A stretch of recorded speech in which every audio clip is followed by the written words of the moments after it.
Hello, today we will guide you through how to invest in Trading 212. By the end of this walkthrough, you'll know exactly how to search for a stock, review the details, and place a simple buy order on the Trading 212 web app. Start by opening your browser and going to app.trading212.com. Log into your account and make sure you're in the Invest section, which is designed for buying real stocks and ETFs to hold, rather than contracts for difference.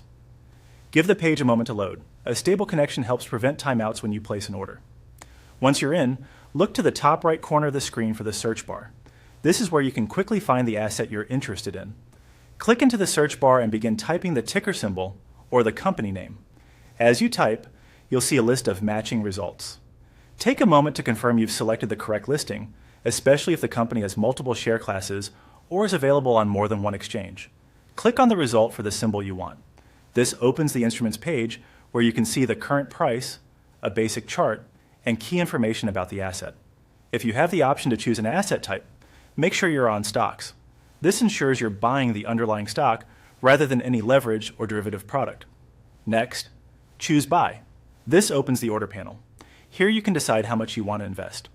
Trading 212 supports fractional shares, so you can enter a cash amount instead of whole shares if that's easier. Double-check the currency displayed and the estimated number of shares you'll receive. If the market is closed, your order will queue for the next session. If it's open, a market order typically executes shortly after submission.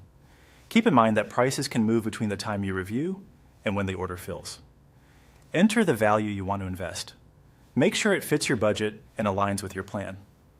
When you're ready, click Review Order. On this screen, carefully verify the symbol, exchange, order type, estimated cost, and any applicable notes about execution. This is your safety check to catch typos or unintended amounts before sending. If everything looks correct, click Send by Order. You'll see a confirmation once it's submitted, and then you can monitor the position from your portfolio. Remember, investing involves risk, and prices can go up or down. Consider diversifying, and always review your orders before you place them.